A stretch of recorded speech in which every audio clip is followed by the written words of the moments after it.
この番組はご覧のスポンサーの提供でお送りします。Alrighty, welcome everyone. I'm Teeaboo and I am here for more Monogatari. It is a bit later than usual that I'm actually starting recording this. It's 4:40 p.m. right now on Wednesday.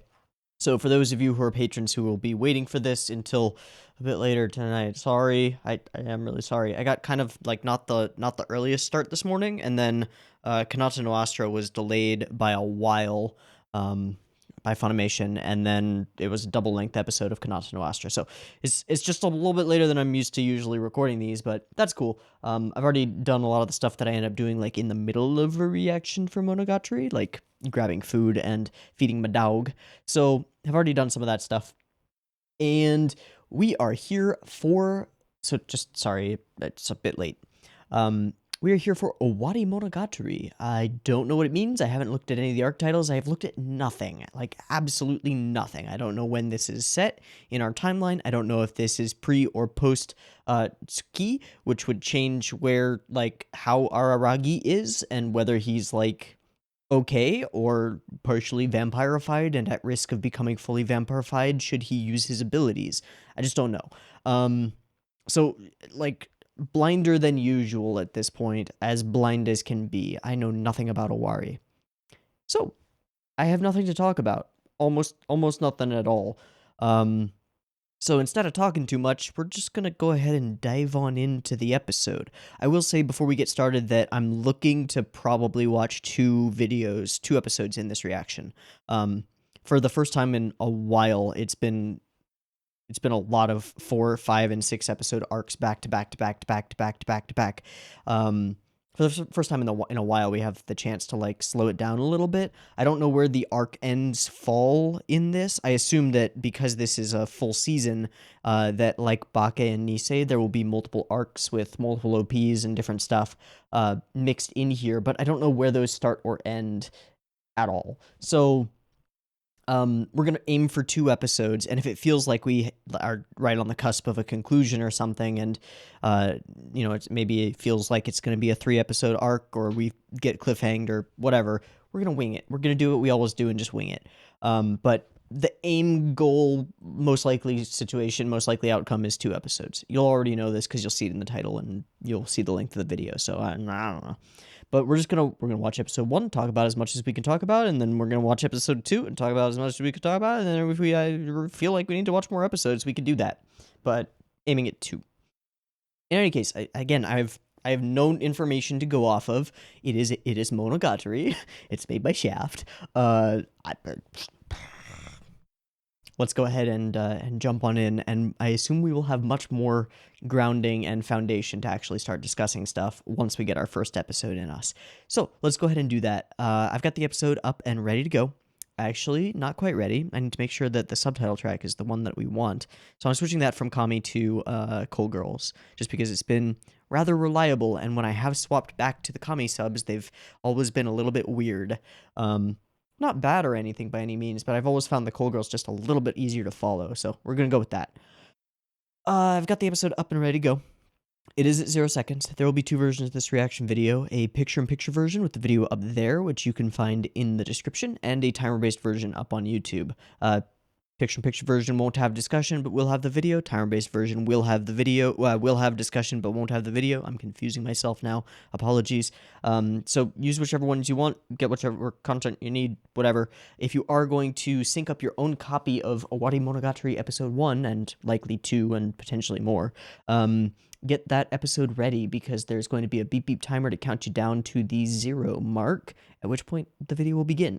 So if you want to sync that up, get it ready, because the timer's coming right now.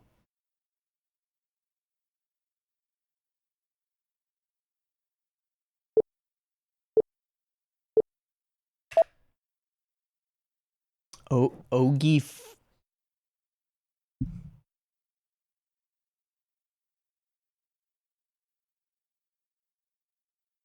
Okay. Yeah.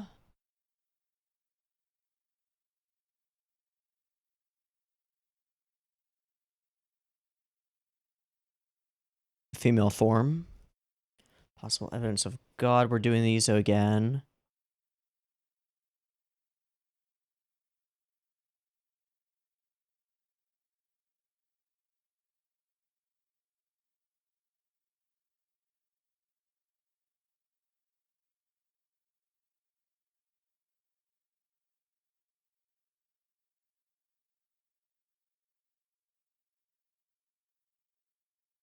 As long as things are balanced.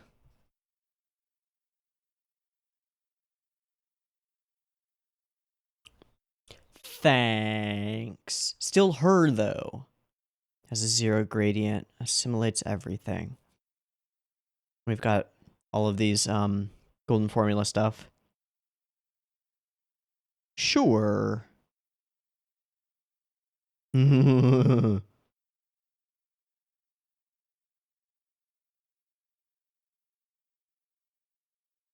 So we make Oshino Ogi out to be an equal sign.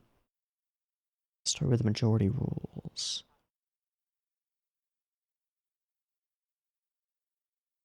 Okay.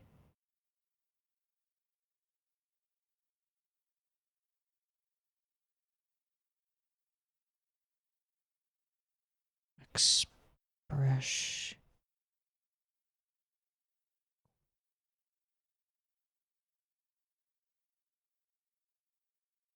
All right, that's a hell of an intro. This is Oshino or Ogi formula. I already like this OP a lot.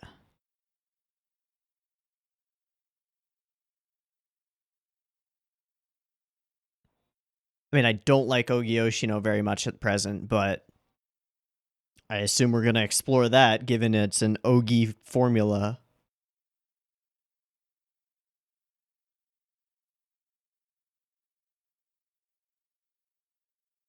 Oh, whoa.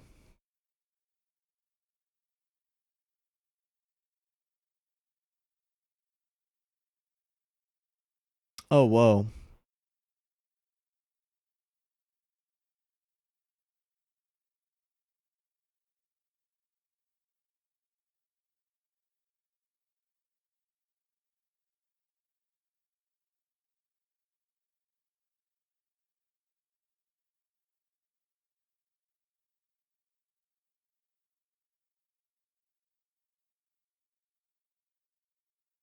Mm-hmm. And out of the shadows. I haven't been paying attention to the lyrics at all. Sherlock.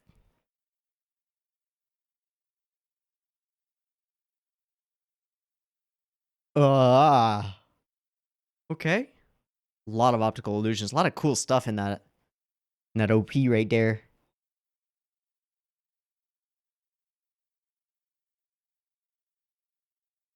Can't say that I have. I'm sure you would.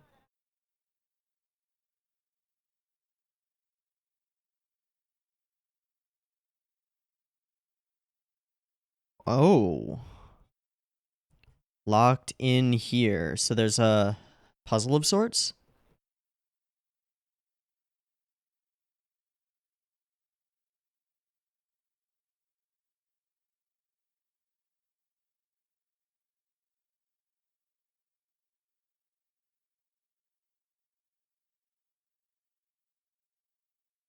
We're not going to talk about the fact that there's a weird ethereal green astral glow out all of the places.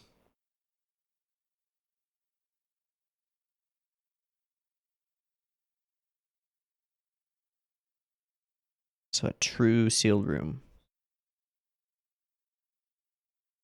Why do you think help will arrive? What makes you think she can open the door? Yeah, that too. Ooh. Okay. Yep.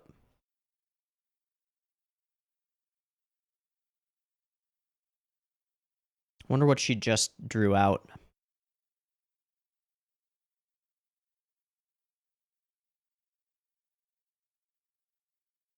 Fair enough. What's on that desk over there?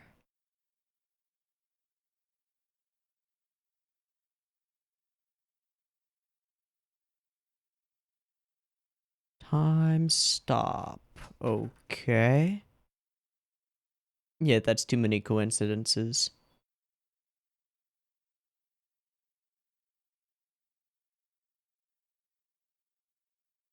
Hmm. Oh, yeah, can you whip out the Shinobu? Yeah.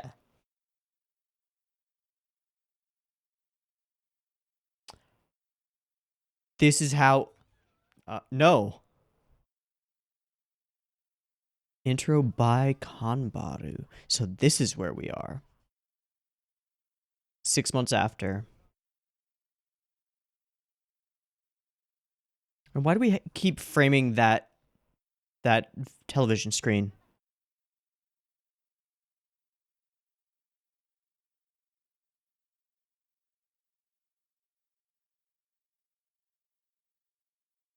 Which we know is bullshit. To some extent.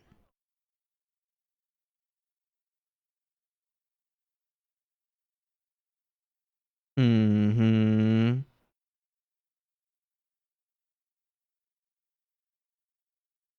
A classroom that doesn't exist.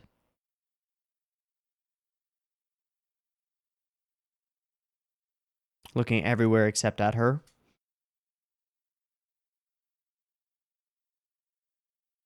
Mm-hmm.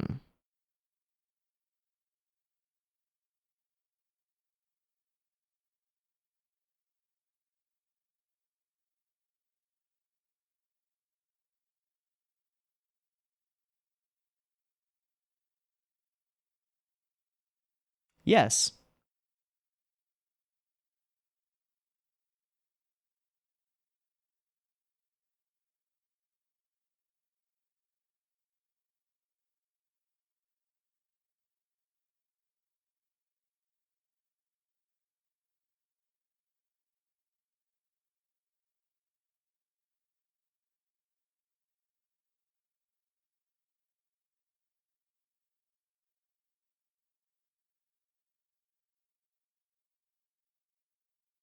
AV is what takes care of TVs and screens like that.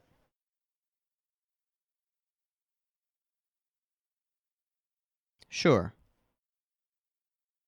So we're not framing that TV on screen for no reason. Yeah, it's. I do not trust you, but at present, Aragi has no reason not to.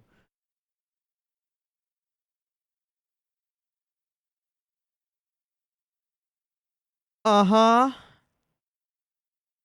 Are you now?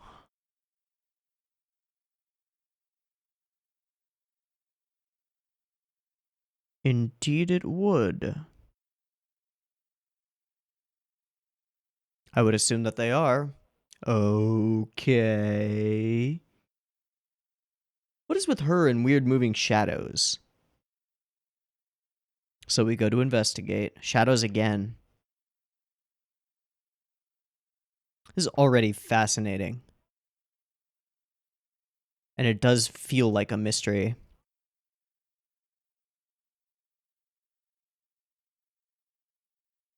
Mm hmm.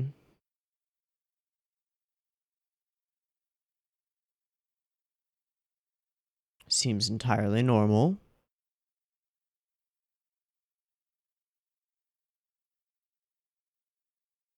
And at that moment,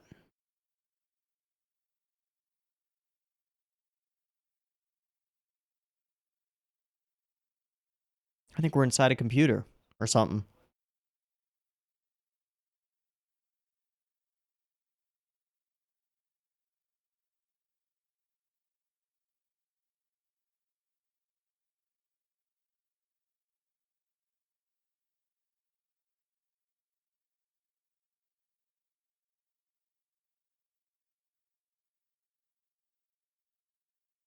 Proportions, equivalences.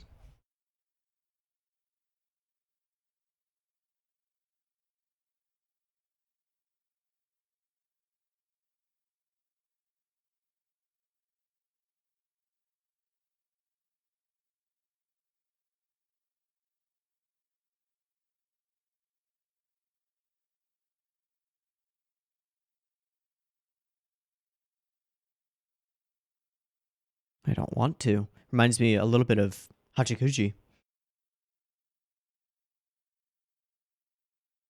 in terms of not wanting to go home.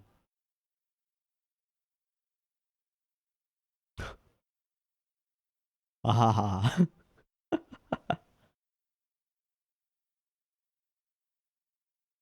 Shadows again.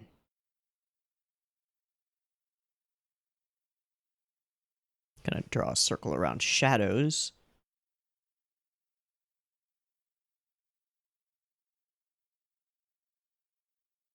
Yeah.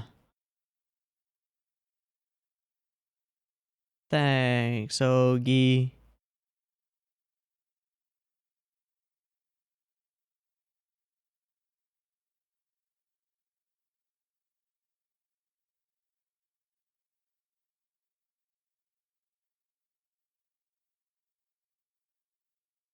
How far in are we? Jesus, we are halfway through, and I've already got a full page of notes. It's a problem. Okay, I'm just gonna put this over here. Is it the same desk he uses in his own classroom? Yeah, but why there?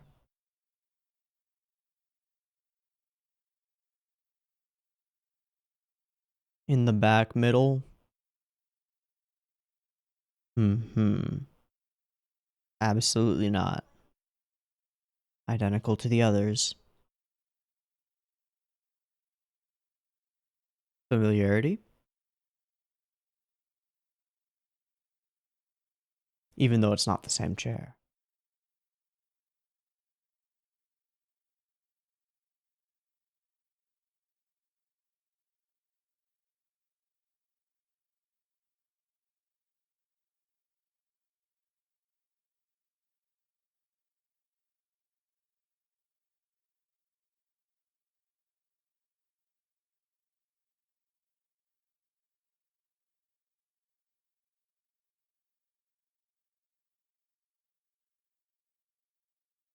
So it only appeared when he came to it?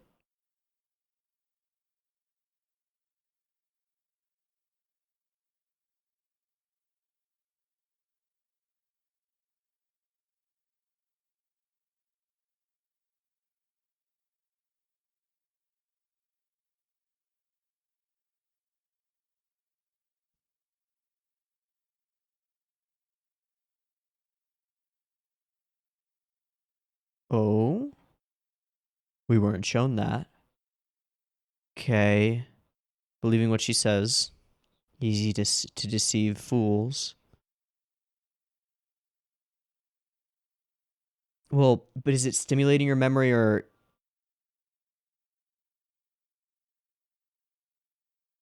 are you doing that thing that we do when we make up memories to believe what we've been told?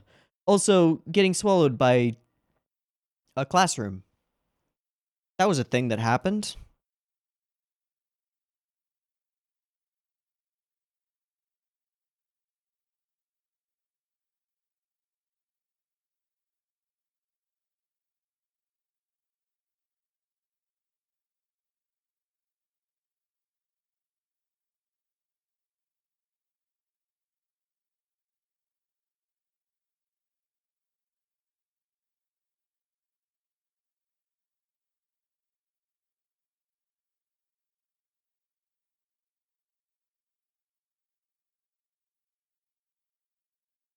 First year. 1-3. He was talking about first year before for some reason. Indeed.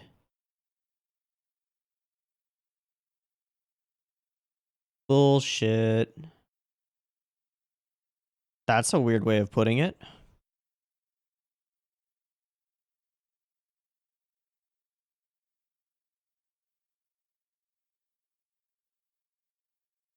Three years ago.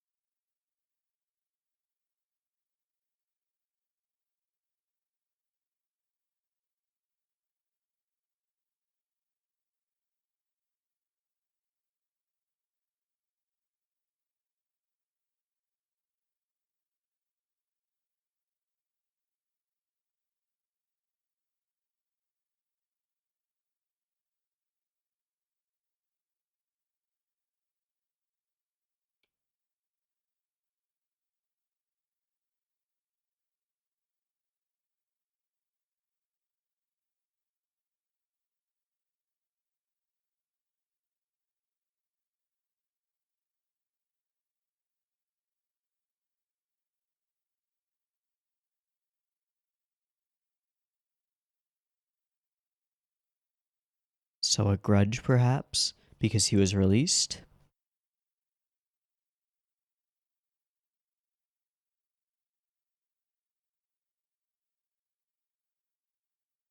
So we're at the source moment of that?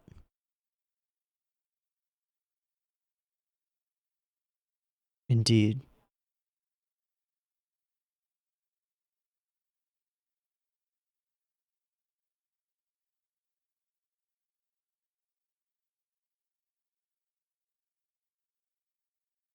And why?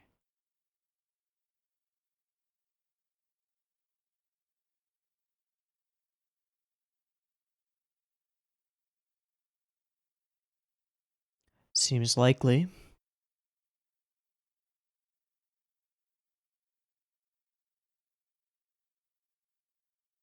I have a feeling we're about to find out.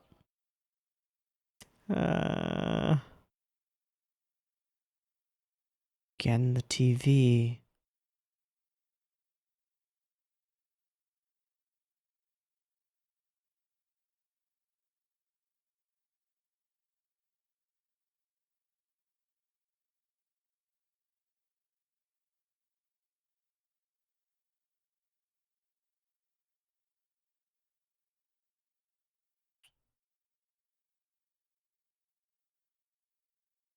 So time froze until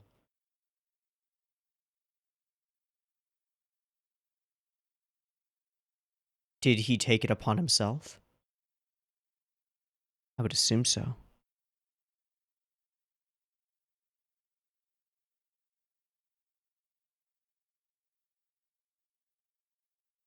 Okay.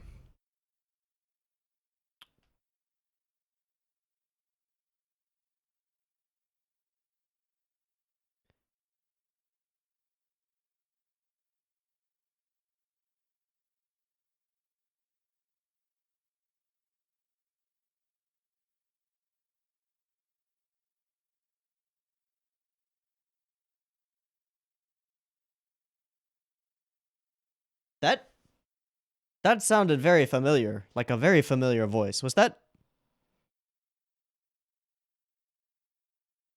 That wasn't Senjoko Hara's voice actress, was it? Because that would be ridiculous. There's no way.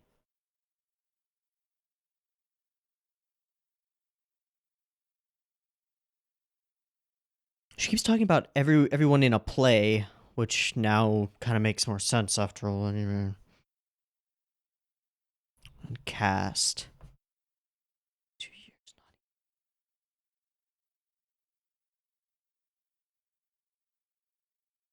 Standing in front of it, standing behind it.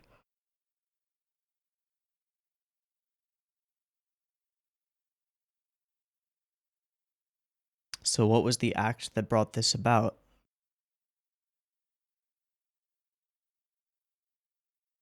So it was a trap.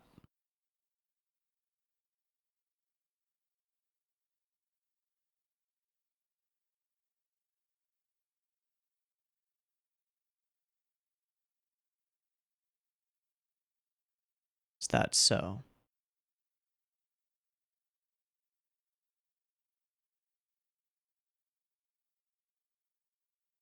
Didn't misunderstand entirely. Oh. Ooh, that's interesting.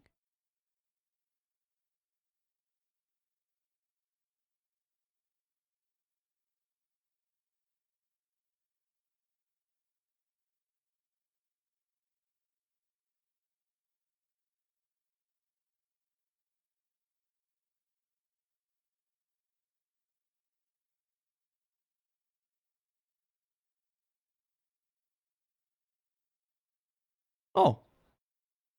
Well,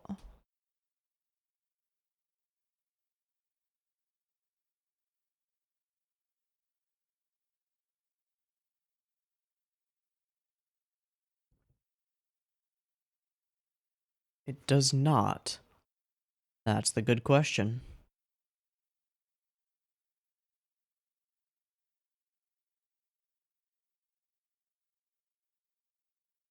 Okay, immediately seems like the culprit.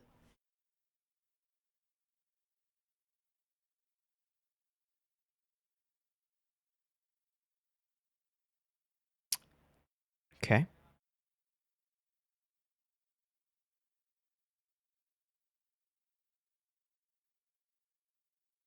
Distributed among those. Right.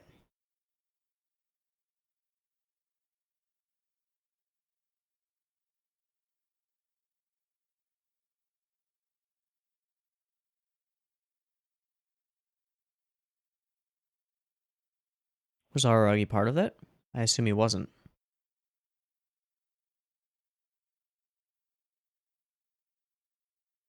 So those are all the names?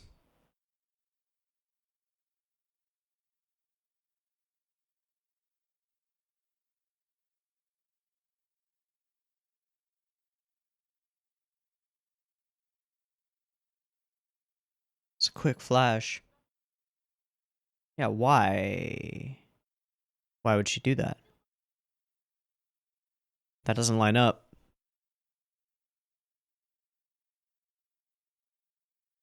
Yeah.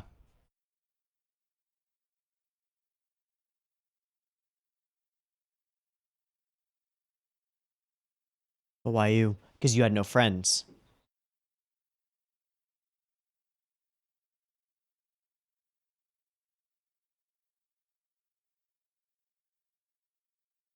Eliminating.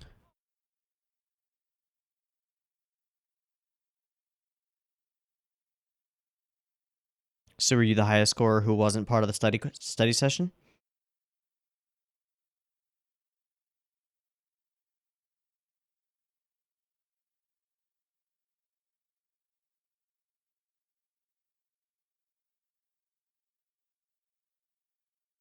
What?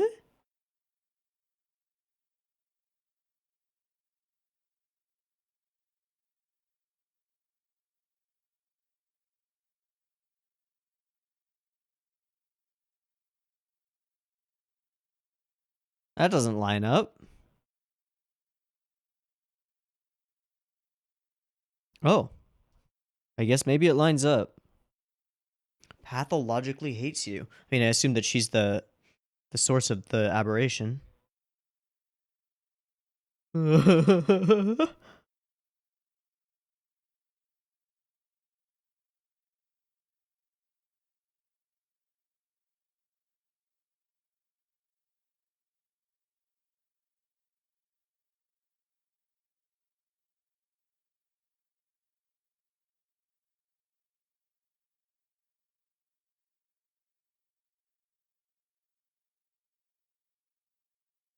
All right. Oh, she just wants the meeting to go on. Uh, Euler. That means that you made a deal. You made a deal to find the culprit, and then you never followed up the deal. Yeah. Yeah. So it's a cold case mystery. Okay. Okay. Cool. Right. Now you're here. You're stuck.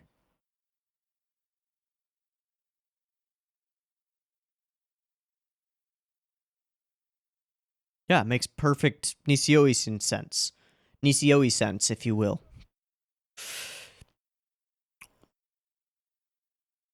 Inpon. Sure.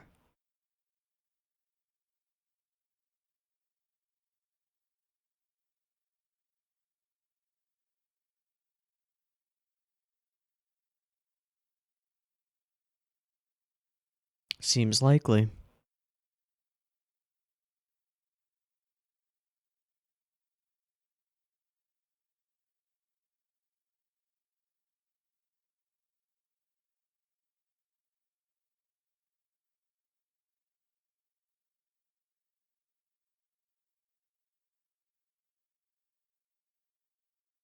Cut to ending. Bingo.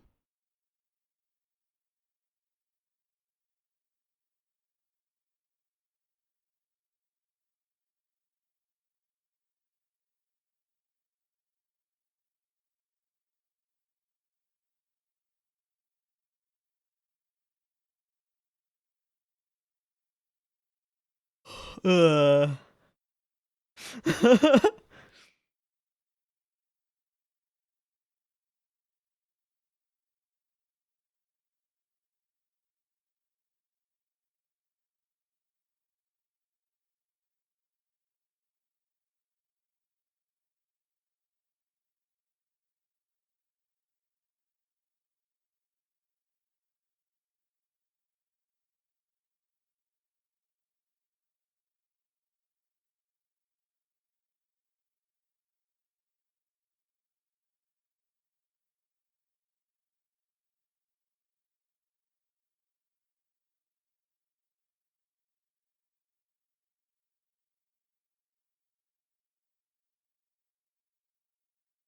Okay, that's Euler.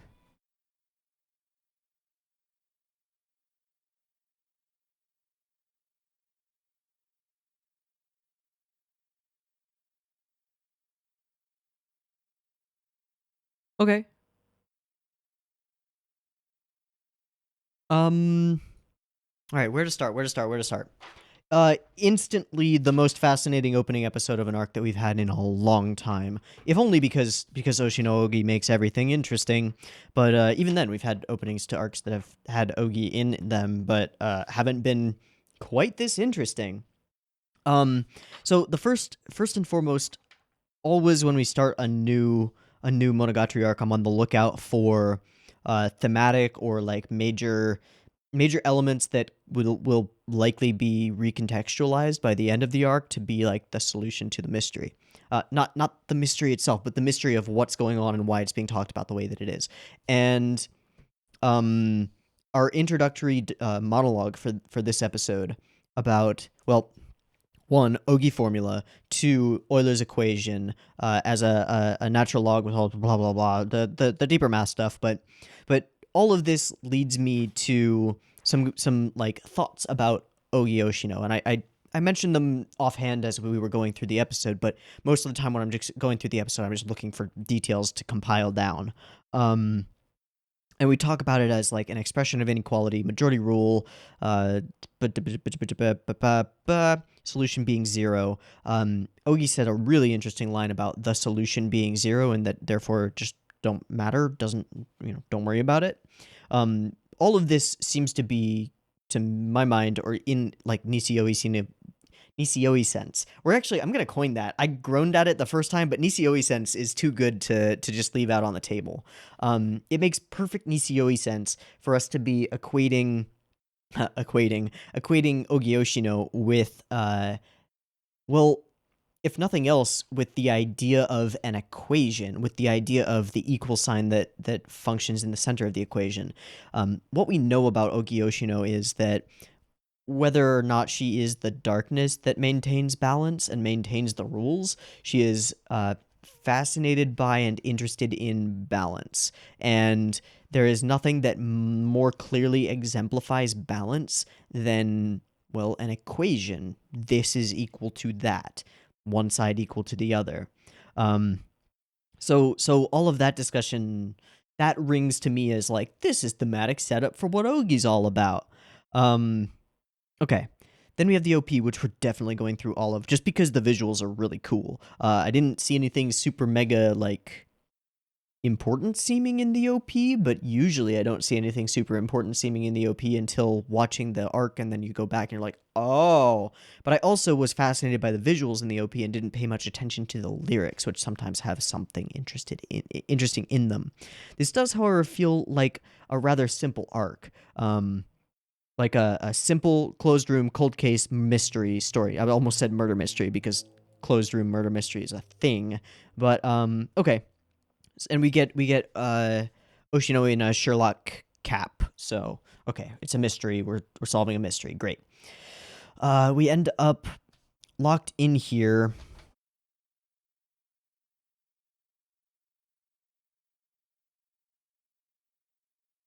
I don't know what I wrote there. I wrote true sealed rune, Rune. I believe I mean room. A truly sealed room. Okay. And then the lines about being saved by others, can only be saved by yourself. Time is stopped. We find out how Ogyoshino was introduced to Araragi, introduced by Kanbaru herself, which is kind of interesting. Which would lead us to think that Ogi is Kanbaru's acquaintance or friend before Araragi's acquaintance or friend, and it seems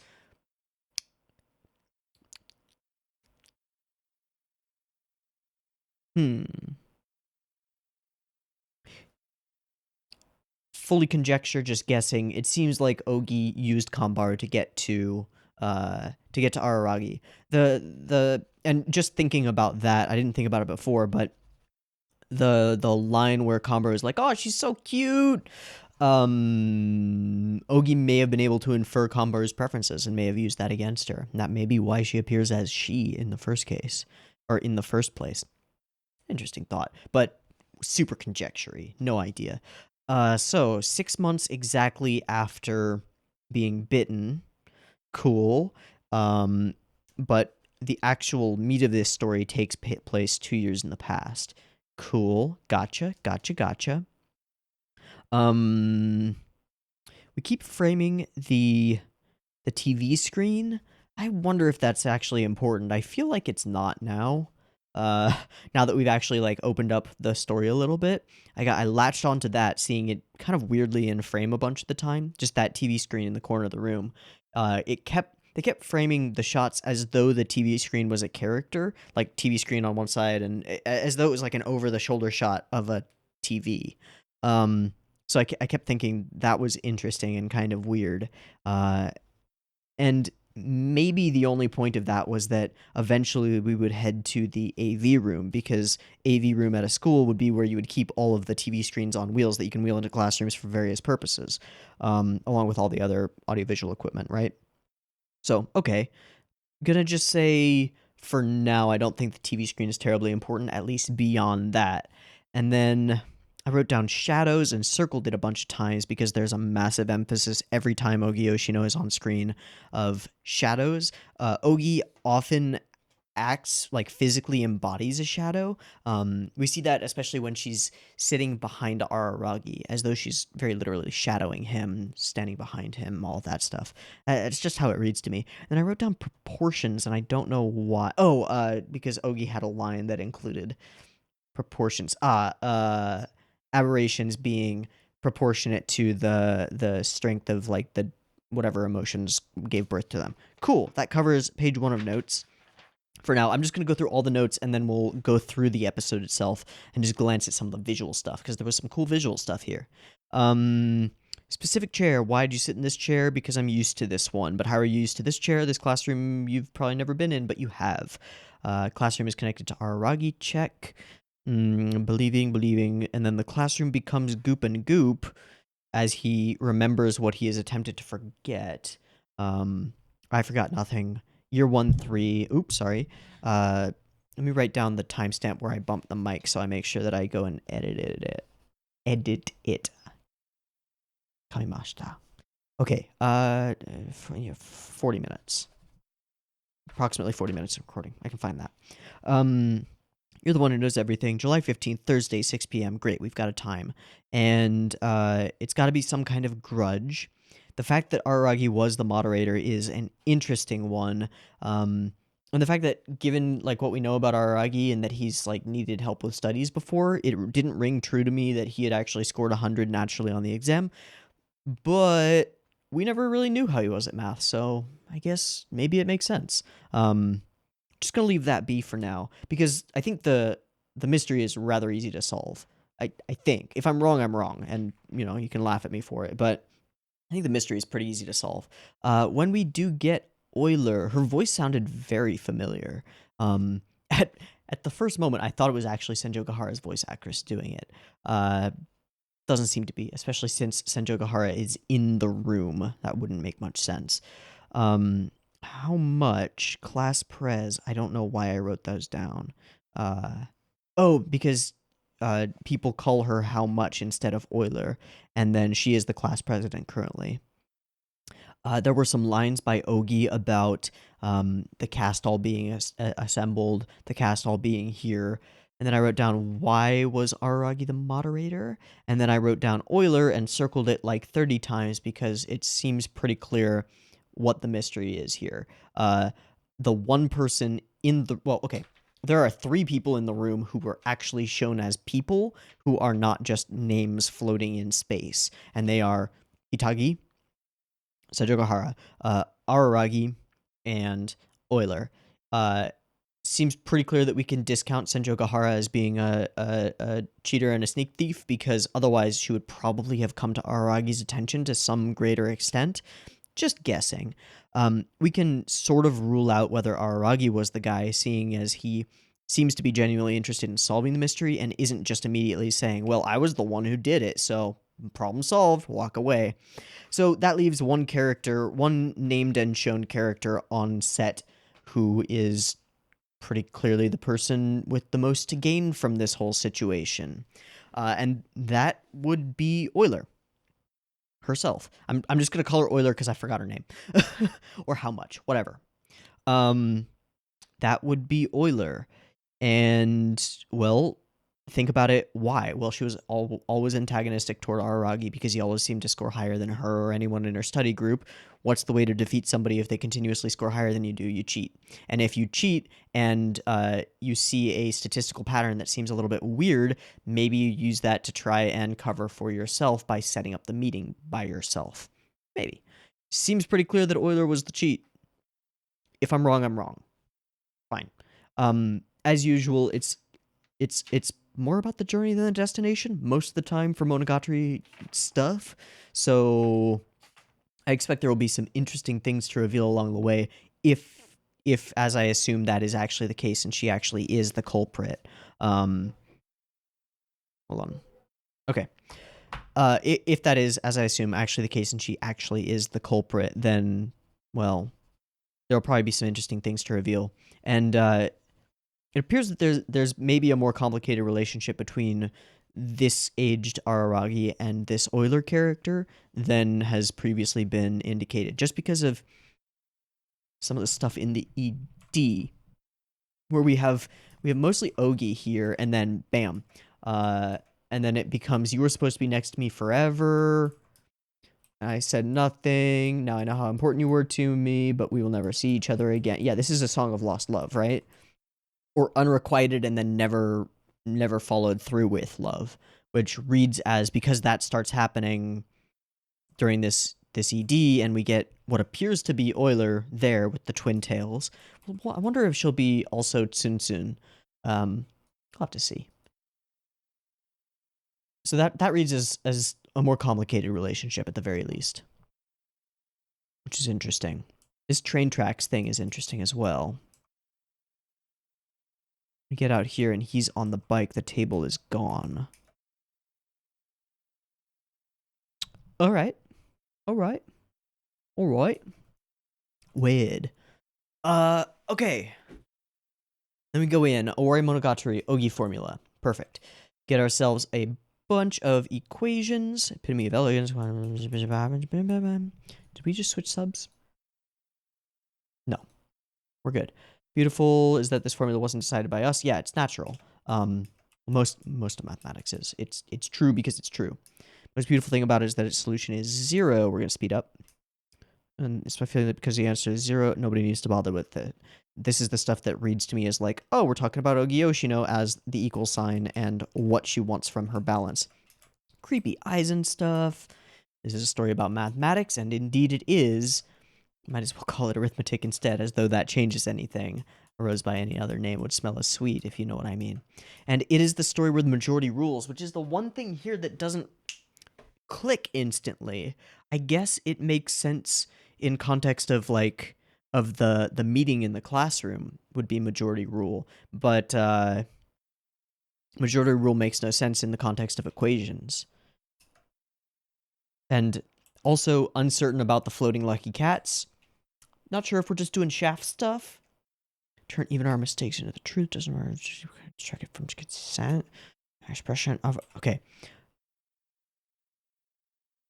Our expression of inequality and expression of our inequality. Okay, going back. Switching to Kami subs. Only way to turn our mistakes into the truth. Only cohesion constructed from consent. Our expression of inequality and expression of our inequality. Okay, same identical subs right there. And then we are unequal, black and white. The only thing truly invented by mankind. I'm not sure, given the context clues, what this thing that has only been only truly invented by mankind would be, because it wouldn't be the formula. It would be majority rule. Majority rule, the only way to turn even our mistakes into truth. So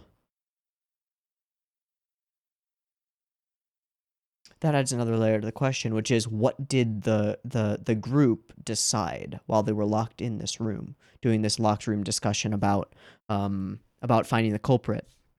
And I would assume from the outset that they found Araragi to be guilty for whatever reason through majority rule, thus turning that mistake, a wrong thing, into the truth because everyone agrees that it is true. That makes sense. I think that makes sense. And then that would be the only thing truly invented by mankind, because we're the only creatures that can form majorities by any means. Okay, and then into the OP. So there's obviously lots of interesting mathematical stuff going on here in the OP, and a heavy focus on golden formulas, like just interesting mathematic visuals. Now let's open the door and start our adventure.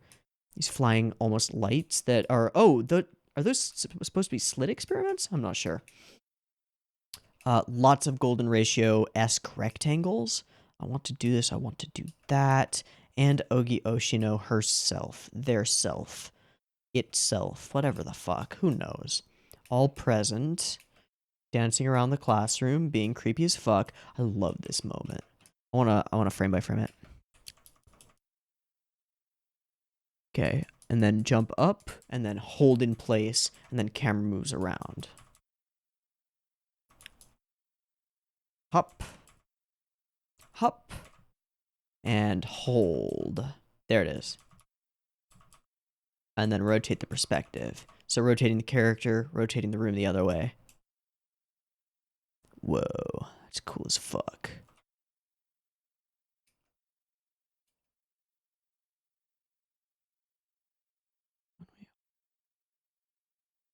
Whoa. And it becomes the clock. Stops at the time, I assume. Tick, tick, tick, tick. Nope, just hanging off of it. And it becomes ticking.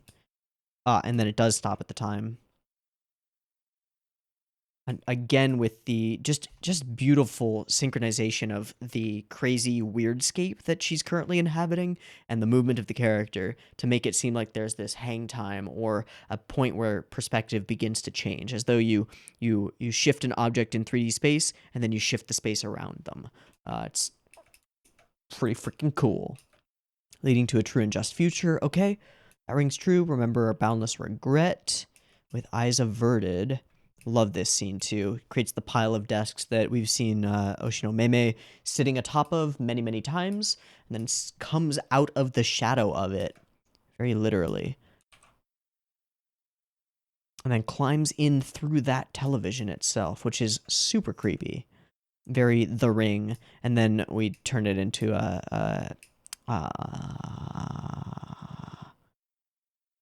it's not fractal. I guess technically it kind of is. But that's not the word for it.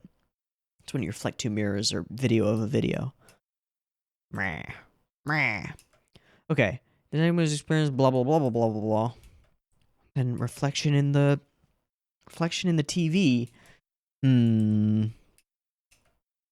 Really fascinating way to introduce this mystery. Also, just a cool style to make you immediately recognize that there is something ethereal and weird about this room. Got these Aurora Borealis. Boreali? What's the plural of Borealis? Probably Borealis. These Aurora Borealis. I want to know that.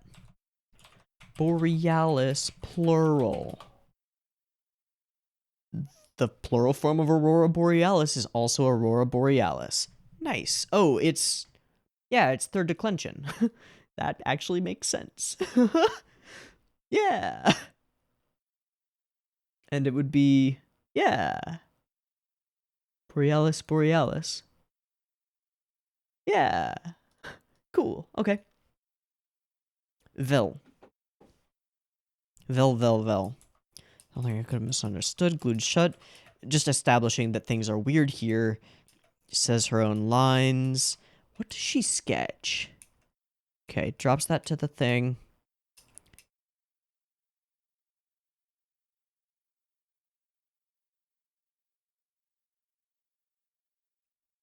Unknown.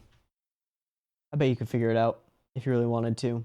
I bet it has some kind of something to it if you really wanted to, but I'm sure that if I did, it would be in Japanese and I wouldn't be able to recognize it. Okay, clock has stopped. Shit is whack. I didn't notice any skipped chapters or anything.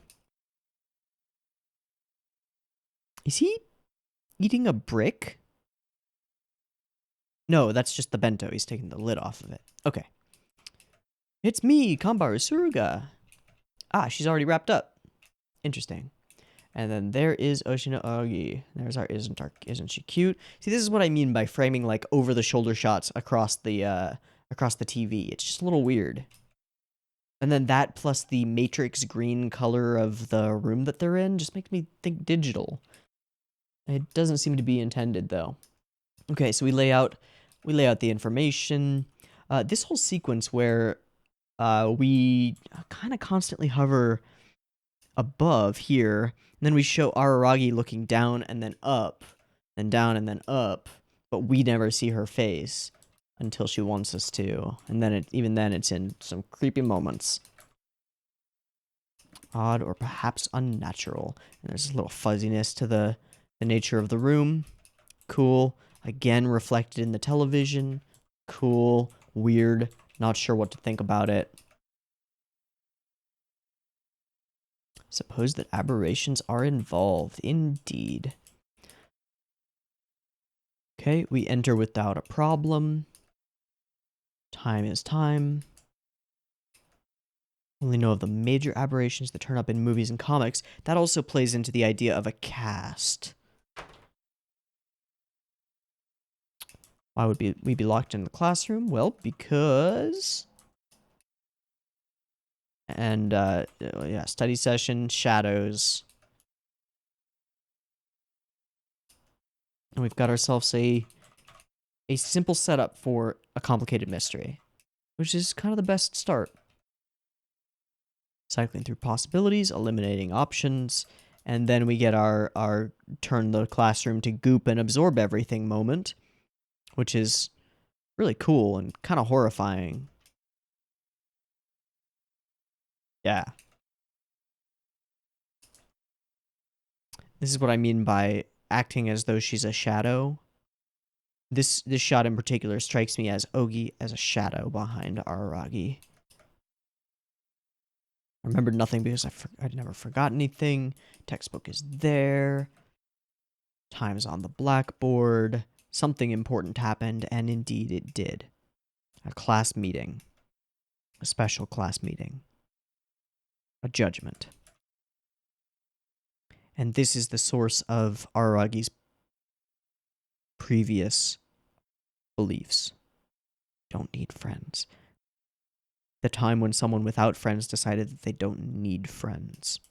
It's a really interesting line. A very Nisio-y scene, interesting kind of line.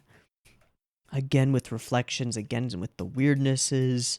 Then we switch to a pinky purple aurora outside. Very cool. Another over the TV shot, you know? Maybe it's just that there aren't that many interesting things in this room, and we want to keep making the visuals as interesting as possible, so using what we can. Makes a lot of sense. So that was the ironclad rule, which makes everything line up, and there is girl. So we get our flash of how much, and she is Oikura Sodachi? Oikura Sodachi.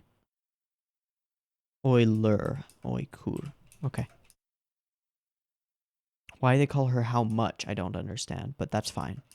Very classic Twin Tails Tsun look here. Unexpectedly fitting. How much? Call me here, get in.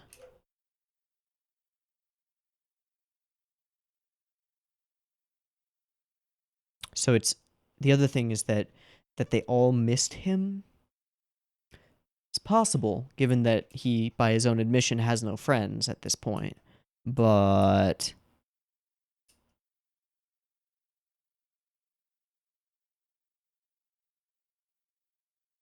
What's the word for eon? Doesn't show up. Not that particular spelling of it, at least. Okay. Not that eccentric. Begin this transmission error. Yeah, you believe so, but I don't believe so. It's a little bit too weird to be to be real. Story of how someone, without friends decided he needed no friends. Interesting. Finding the culprit. Nobody leaves. Find the culprit. Math study session. Somebody cheated. Possibly. Probably. And then somebody, I assume the president, made this all happen. Nobody is allowed to leave, and that's how we got to where we are now. So, the chair. We got names, none of which ring any bells. None of which ring any bells. Nope. Except for, of course, the 3 that have been named and shown as people. Proceed without further ado. On you go, and yeah, the one person with lower marks than you. Yep.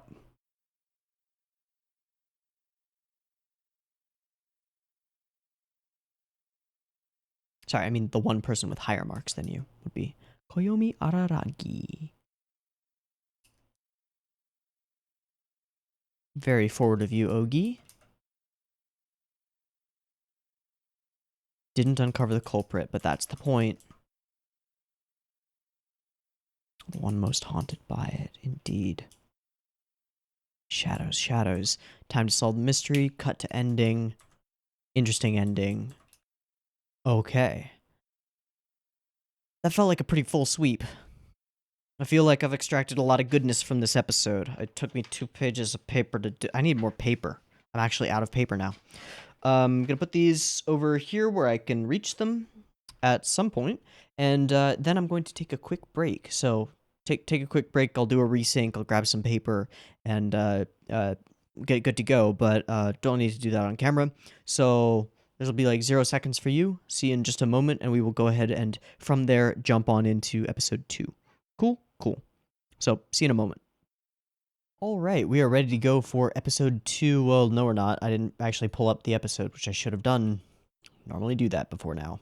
Durr. Okay, I've got it up and switching the subtitle track and done. Okay, so we are back and ready to go for episode 2 of Owarimonogatari, which appears to be episode 2 of Ogi Formula. I can see the first frame, and it is Owarimonogatari Ogi Formula chapter 12. Cool. I feel like we passed chapter 12 already. We were already on like chapter 13 or something. Oh, okay. We're just gonna leave that be. So yeah, it has been just a moment. Just a moment. Corporate accounts payable, Mina speaking. Just a moment. If you get where that's from, you win nothing. But good. You have good taste in movies. All right. Lots and lots and lots and lots and lots of interesting stuff in the last episode.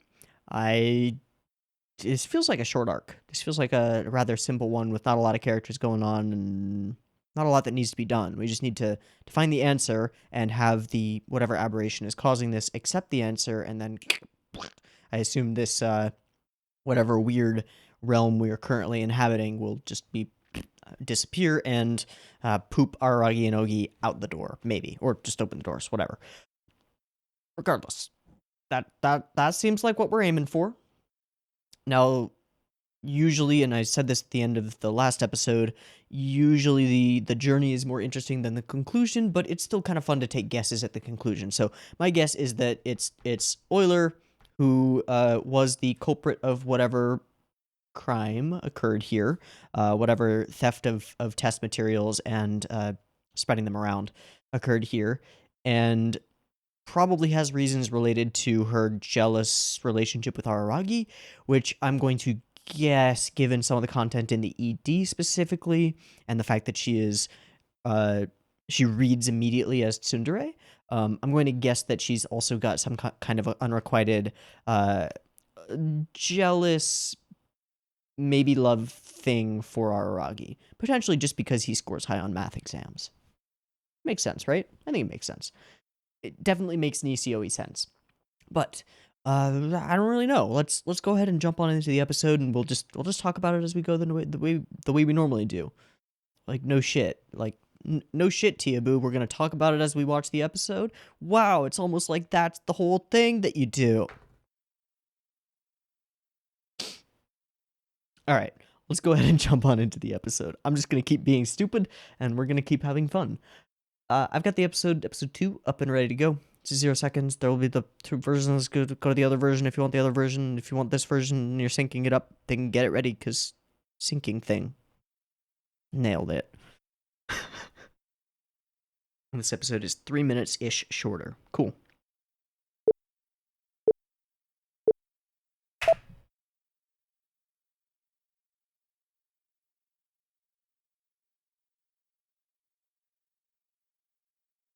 Names. And cicadas. I guess it was July, so that makes sense.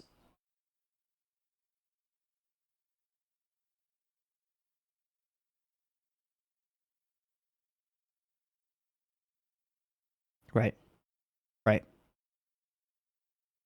We just went from 12 to 14. For sure.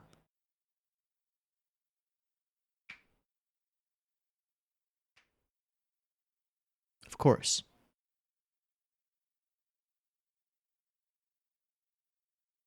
Haircutting scissors?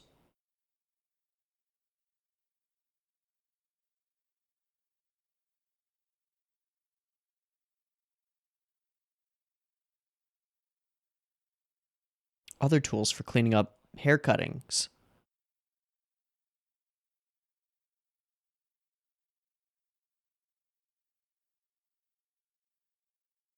Okay.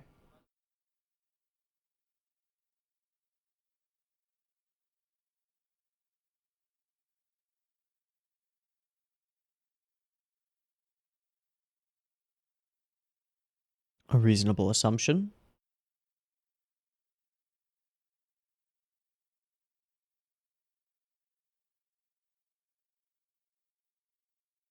Persistent about figuring out who this person was.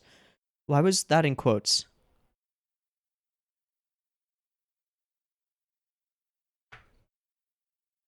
Quotes card 150, 140, let's say.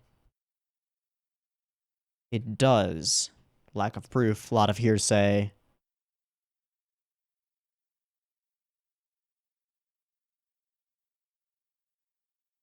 There's more to it.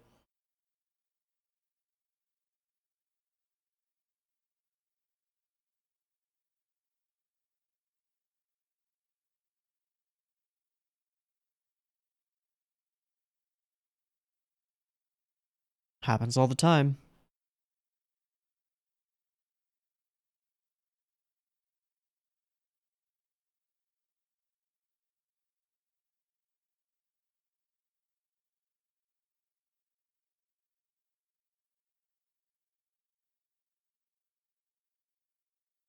You stepped forward, didn't you?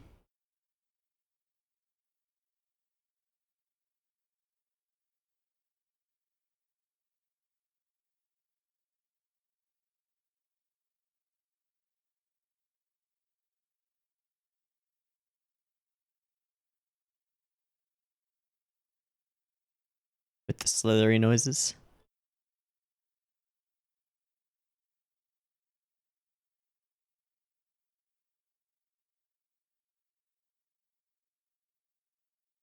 He stepped forward and tried to save everyone, right?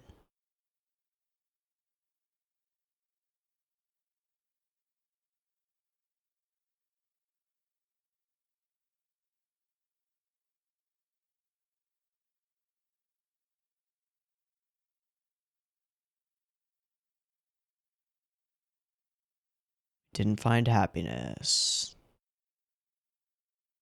Zetsubo.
God, that's cool.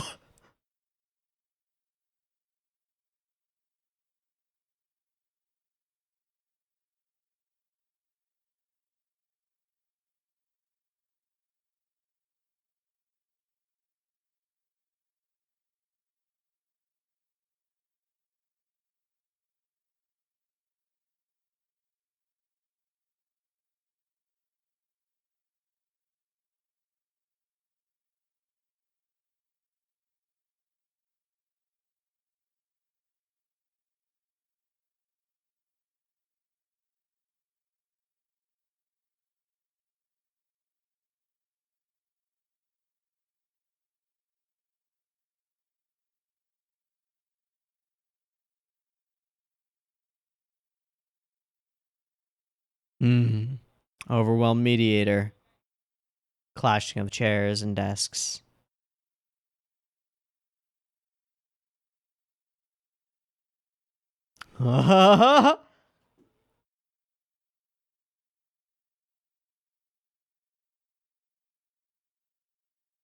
Nobody can leave.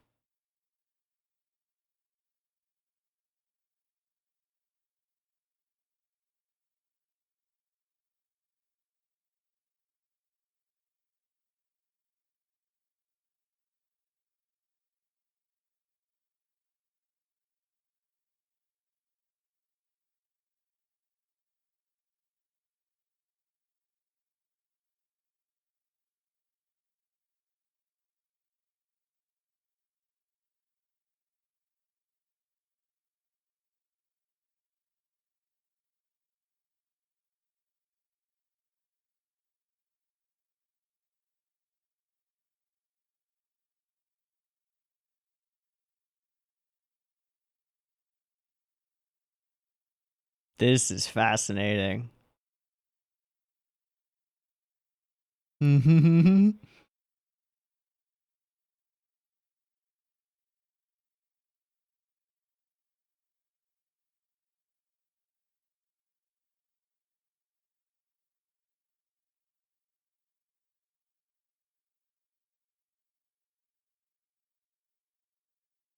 Spiral.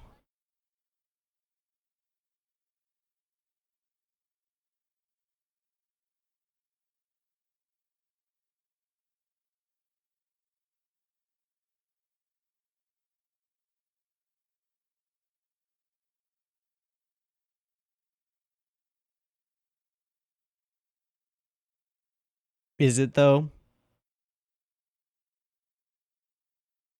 Mm-hmm.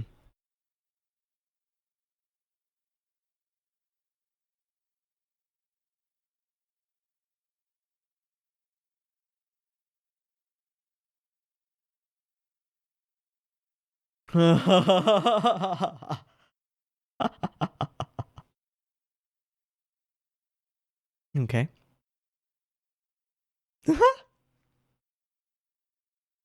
Majority rule.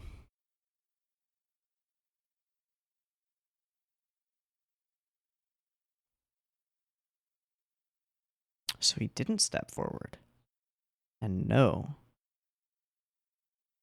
Everyone voted for her.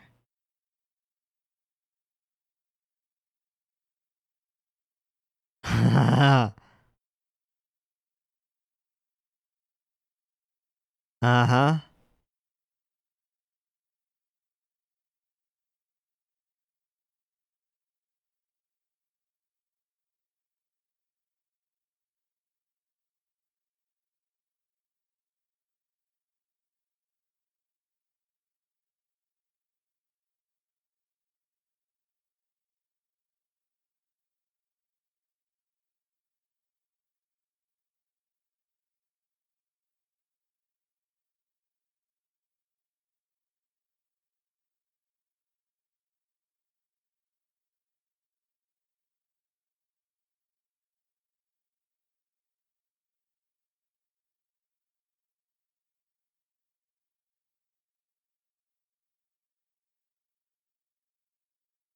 I did.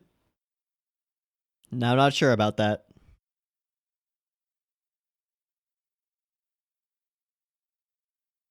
Mm, Except to make you think that she would have no reason to do that as the culprit. I don't buy it, but okay. We'll go with that for now.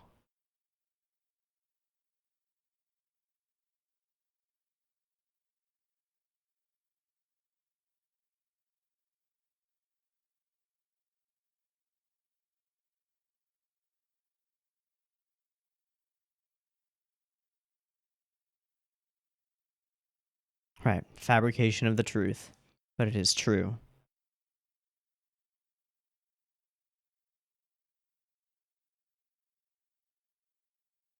Interesting.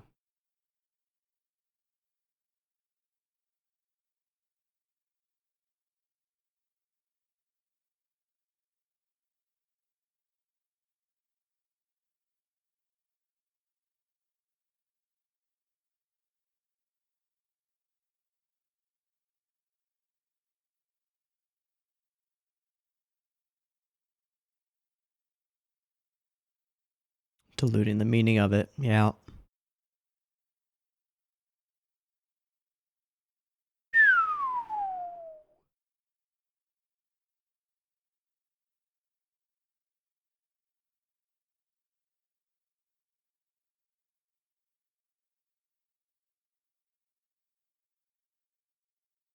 But the room isn't open. You haven't solved the mystery.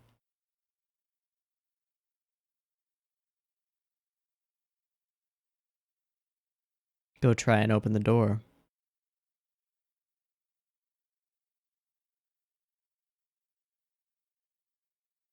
Cool color swap.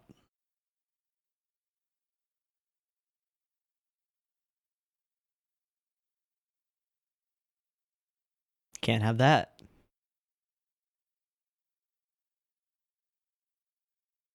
So now we're locked into a situation where we're forced to discover the actual truth. Right. Oh, it's so fascinating. I love the angularity of this room.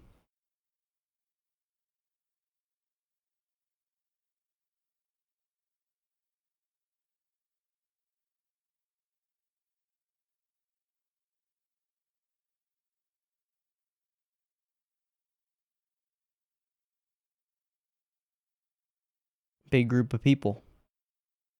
Oh. Or that.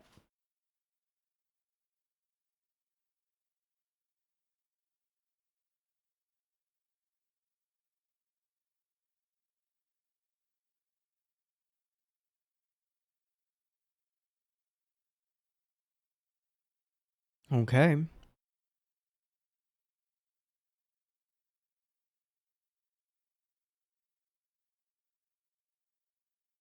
Rings true. Sure, sure. You're the only one who's stuck.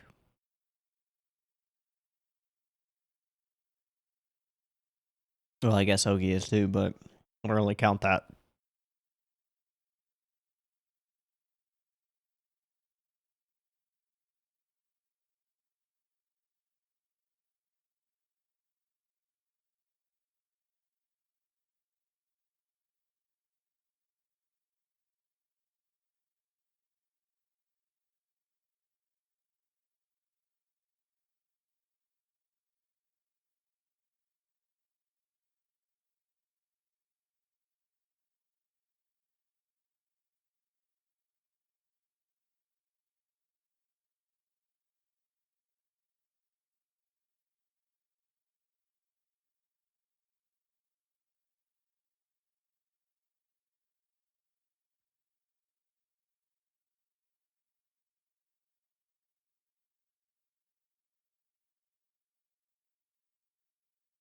Sure.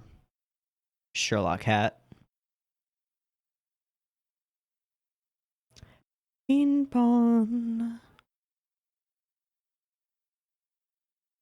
Sure. It's always a classic in murder mysteries. Never mind, never mind.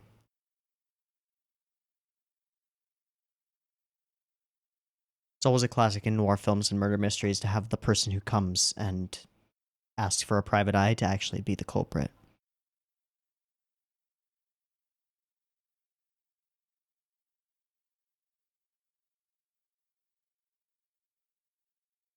Tetsujo was there early.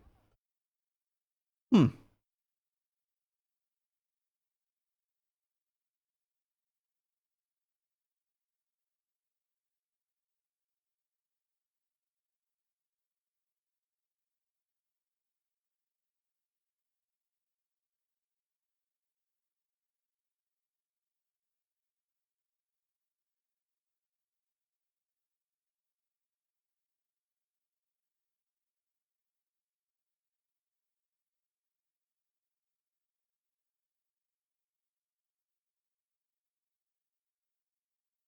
Ooh. And then there is an actual reason to be doing it. To look good as a teacher. You did.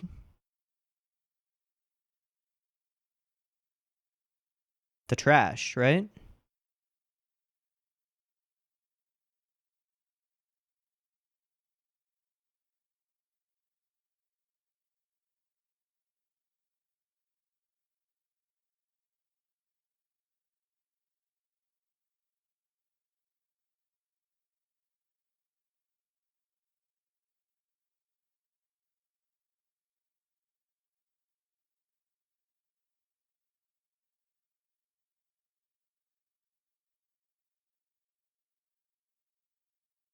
Which would be why they wouldn't get perfect marks.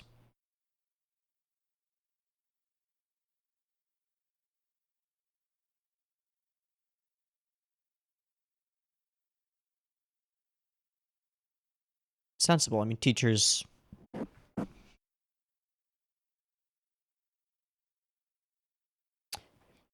True. True.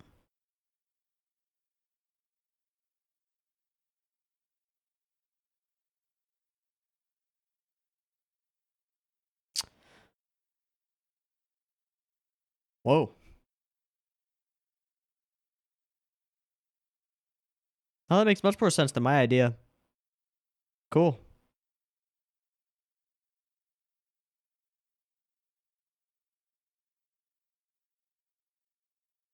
You staying for some reason?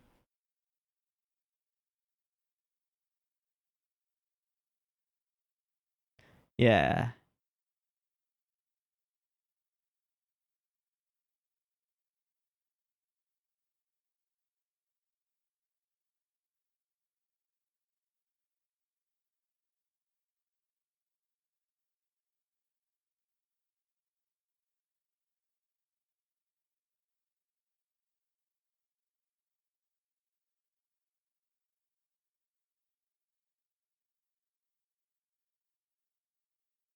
Does. I don't believe you.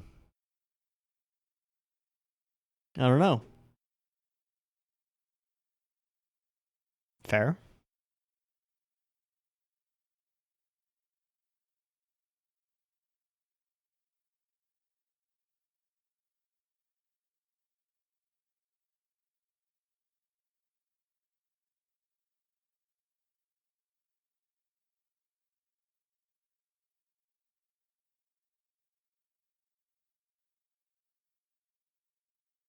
Mm. Mm.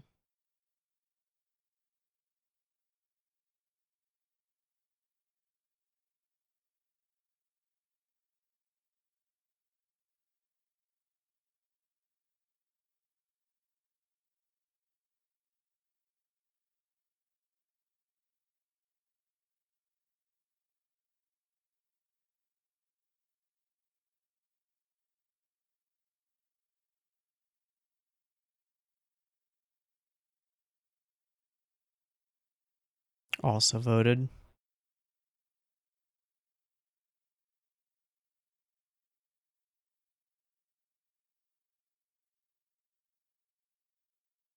That's a little fucked up. Given that she'd be the only person who knew otherwise with certainty. And the door closes. Whoa.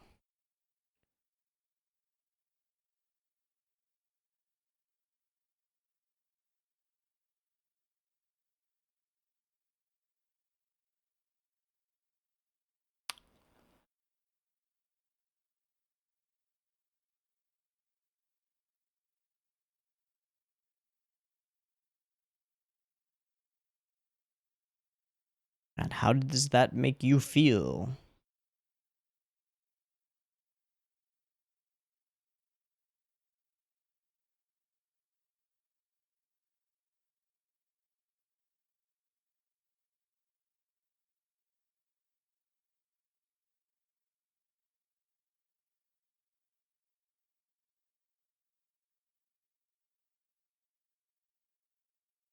Promoted maternity leave.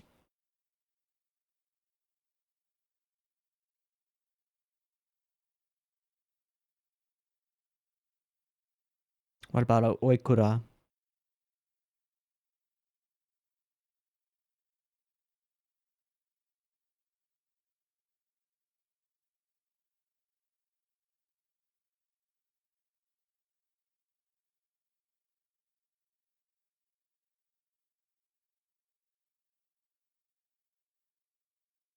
Hmm. Why, are you having a meeting about something right now?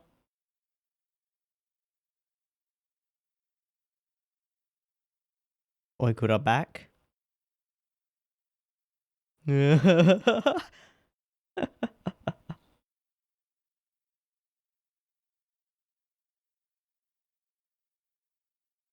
Maybe.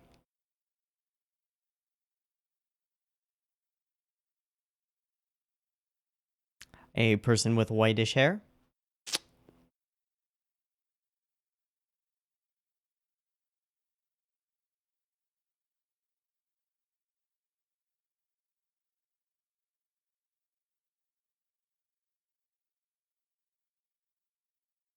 Because she hates you.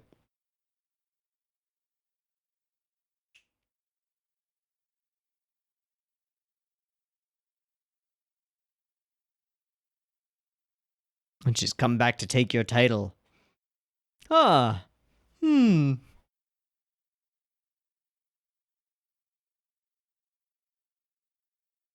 Cut to end? Cut to end. Okay, I gotta look something up. Oh, I gotta finish that first. Okay. Okay. Okay.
Preview? No preview.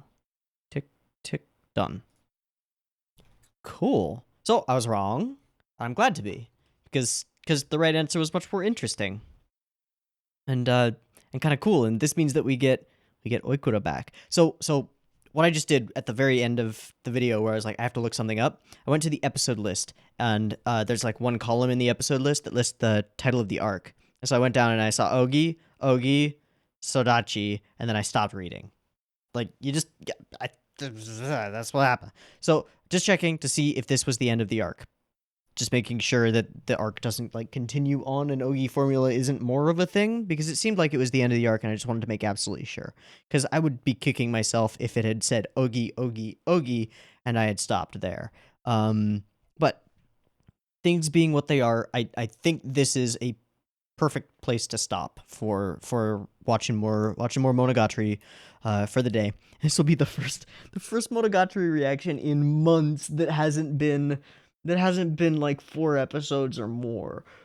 which is kind of crazy, and it's really nice. It's really fucking nice.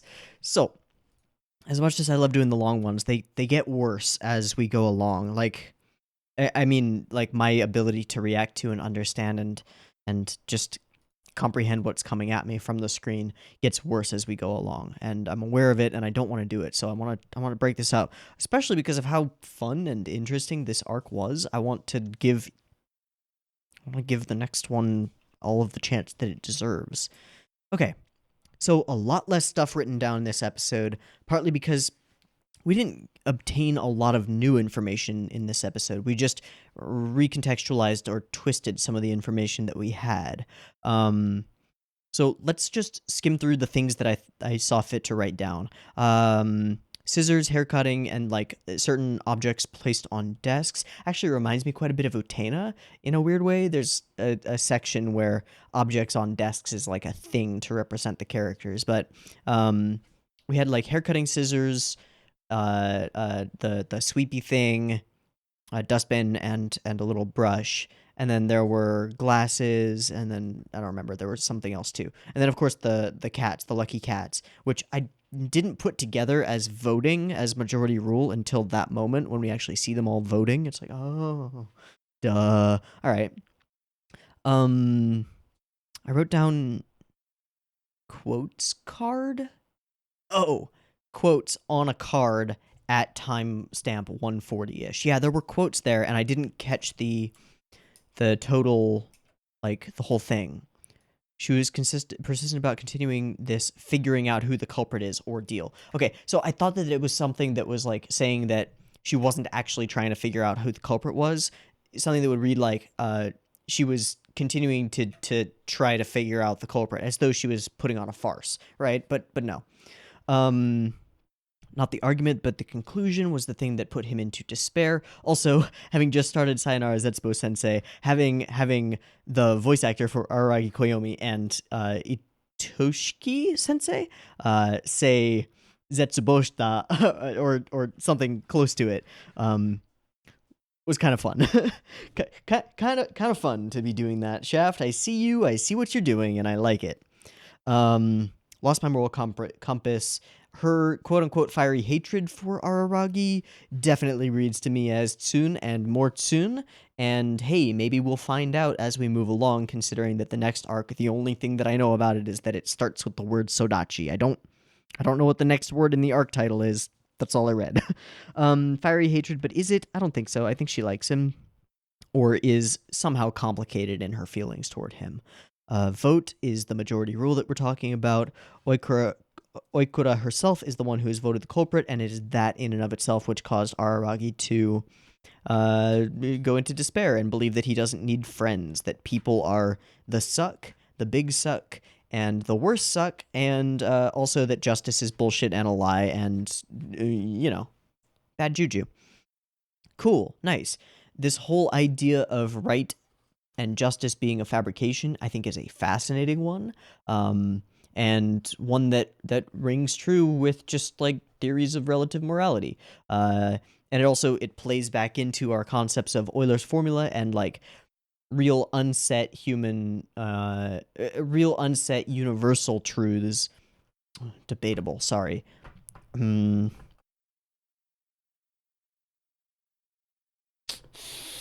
How do I say this without just being straight up wrong? I don't know. I mean, mathematics is something that exists outside of the human capacity to like for notation. Like math as we see it is just a set of notations for a thing which exists outside of our understanding and is thereby like true and not something that you can just make up via majority rule or via a vote. You can't get a bunch of people to vote together to say, yeah, Euler's formula is bullshit, it's wrong. You can't do that. You can't get a bunch of people together to say 2 plus 2 does not equal 4 because we all say it doesn't. They might believe that amongst themselves, but like the math of it is separate from our beliefs about the math of it. So this whole idea of rejecting the more fluid boundaries of morality and justice because they're hard and they suck, and because people can play with them within the context of like what everyone believes and what everyone decides. Yeah, I like that. I like that a lot. It's interesting.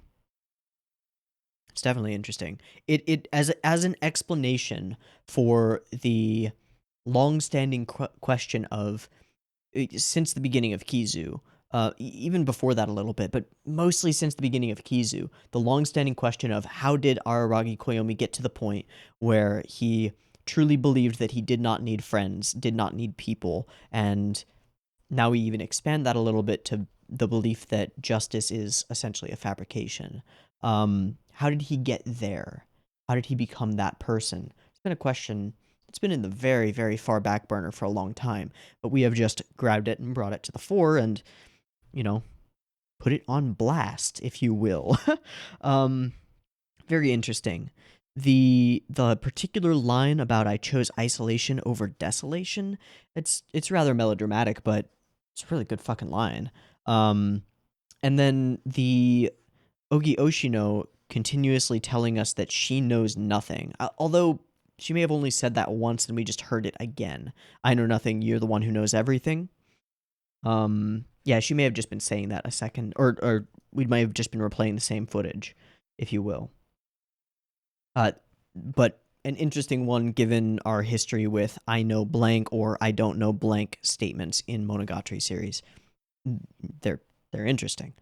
Turns out it was the teacher, which actually makes a great deal of sense. And once it's explained by Ogi, it's kind of a slap face moment because yeah, of course, if everyone's score goes up, then your relative score becomes less important or like less valuable.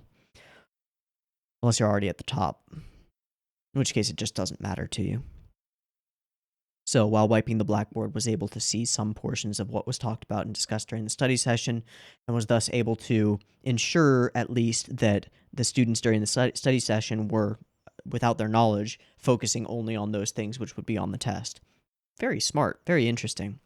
Weird scene at the end, which is one of the scenes that I definitely want to look at again. Not this. When we're leaving. Yeah, here. Time ticks. No, when she gives permission. Yeah, here. Okay.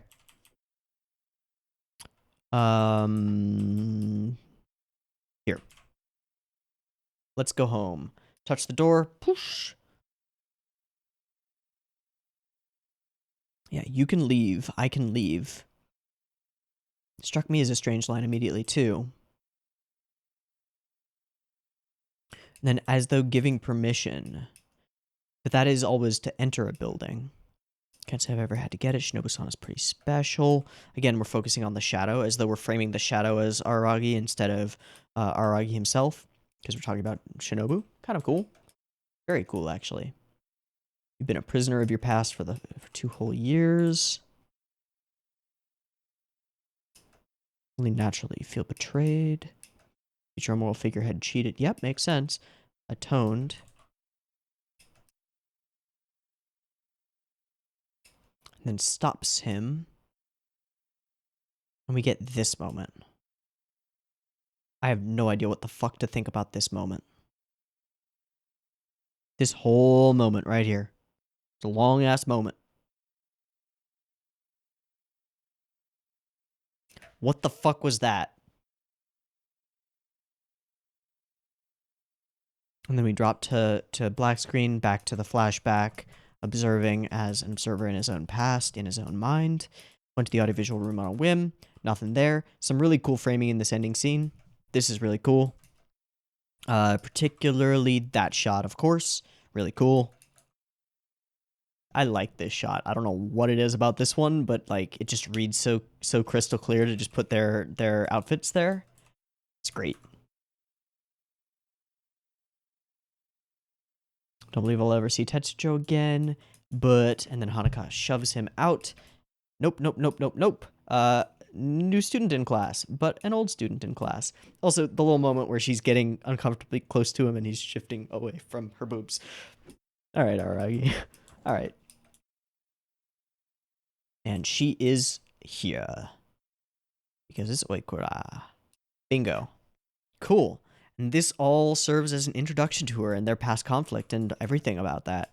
Super cool. Also, oh, yeah, the moment where she slithers like a snake, slithering in your garden.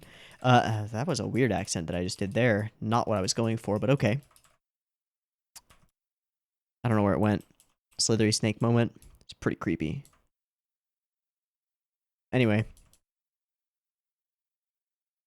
Oh, this whole sequence that we get with chairs colliding and exploding, and just as a representation of an out of control witch hunt, essentially. This is crazy. In fact, it reminds me, the whole scenario reminds me more than anything of games of Mafia, or if you play Town of Salem. I don't play Town of Salem, so whatever. But games of Mafia, or I also heard it called. I've heard it called something else. I don't remember, but I recognize it as Mafia. Something that I would play at like summer camps and would officiate at summer camps when I was a counselor at summer camps, and which I strongly enjoy watching Super Smash Bros. Melee players play at the Smash Summits. Fun game. There are people in the group who, and nobody knows what each other's roles are. Most of the people are townspeople who are just bystanders, essentially. A couple people have special roles, but the main deal is there are one or more individuals in the group who are secretly Mafia. Usually you pass out cards and then people look at their cards and then they know what they are. But every night the town gets to vote as a whole for who they think is Mafia and who they should kill, who they should lynch. And then everybody goes to sleep, and then Mafia wakes up and chooses who they want to kill.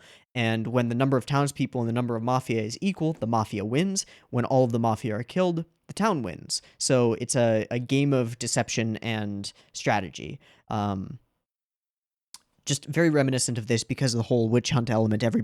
Nobody knows who the culprit is. And more importantly, like when you're playing Mafia, it's very easy to latch onto something simple that somebody says and go, you just fucked up. You're clearly Mafia, when they're just nervous and said something stupid. I would actually highly recommend going and watching some games of Mafia.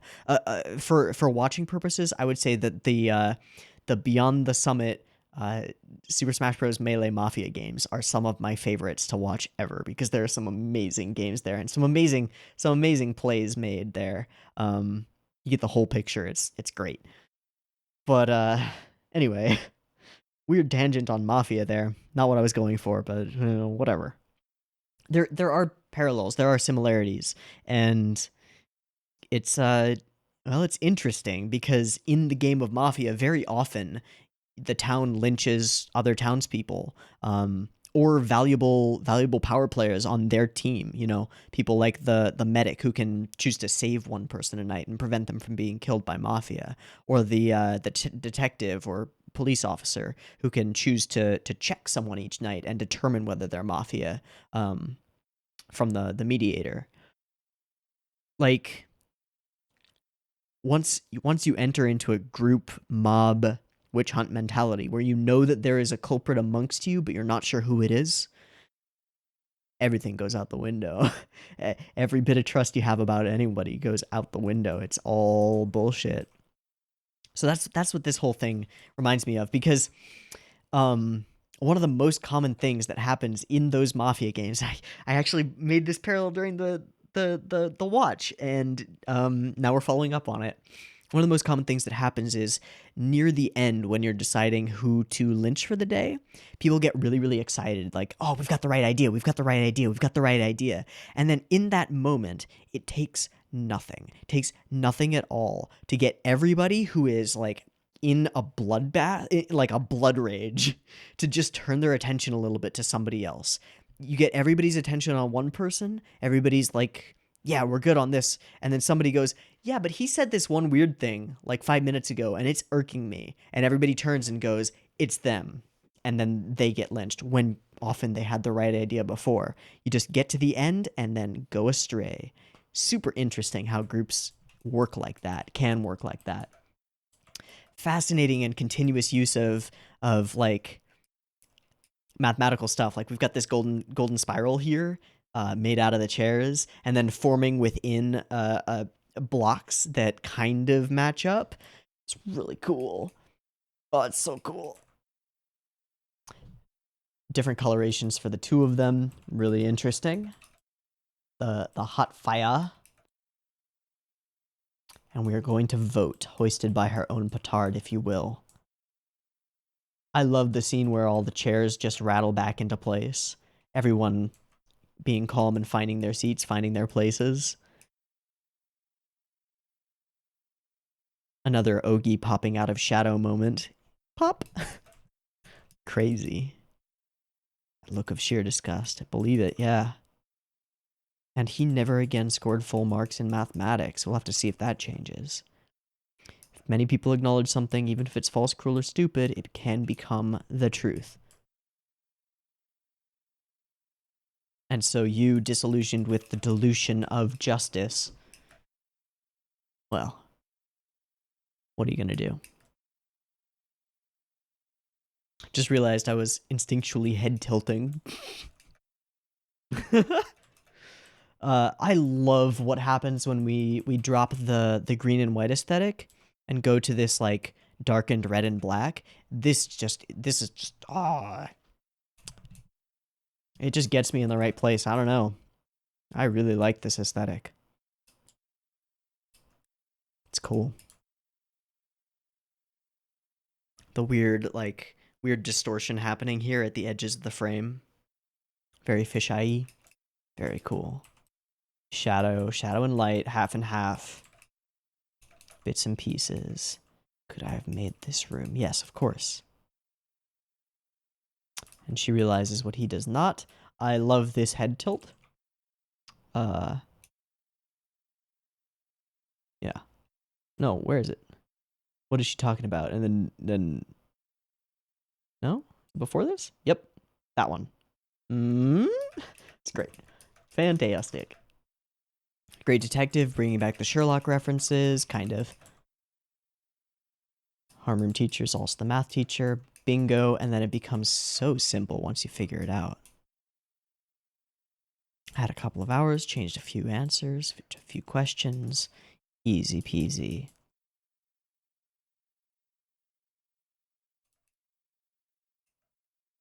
And then we've already talked about this scene. Shadows and interesting stuff. The reasons he actually felt the way he felt. And then the reveal that Oikura is here. Neat. Very neat. Open and shut, you know? A clean, straightforward, interesting, visually striking 2-episode arc. Strong enjoy. I like this one a lot. A lot. If this kind of quality keeps up through Owarimonogatari, I'm going to be a very happy boy. I'm going to be a very happy boy because this was lovely for a short arc without too many complications that managed to, by the end of the first episode, make me sure that I knew the answer, and by the end of the second episode, make me happy that I didn't know the answer. Cool. Good times. Okay, that's going to wrap it. I've been Teeaboo. This has been Owarimonogatari episodes 1 and 2, arc 1. I hope you've enjoyed it as much as I have, and I hope to catch you next week when we jump on into episode 3 and however many episodes are in arc 2. So, see you there. Peace.